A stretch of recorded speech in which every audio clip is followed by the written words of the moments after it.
দেখতেছে। চোর পিছন ফিরে দেখে বিশাল একটা কালো কুকুর দাঁড়িয়ে আছে দাঁত বের করে। শেষে চোরের চুরি বাদ, দৌড়ে পালাতে গিয়ে পায়ের জুতা ফেলে গেল।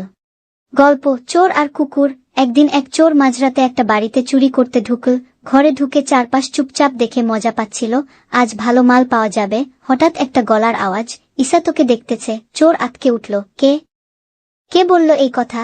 আবার সেই আওয়াজ, ঈশা তোকে দেখতেছে। চোর এবার টর্চ জ্বালিয়ে দেখে এক কোণে একটা তোতা পাখি বসে আছে। চোর রাগে ফুঁসে উঠে বলল, তুই একটা পাখি, ভয় দেখাচ্ছিস আমাকে?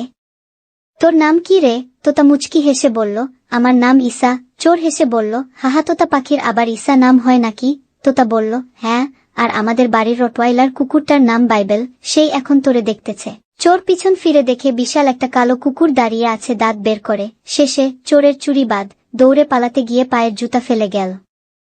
শিক্ষা, তোতা পাখি নিরীহ হলেও কখন বাইবেল কুকুর আসবে কে জানে।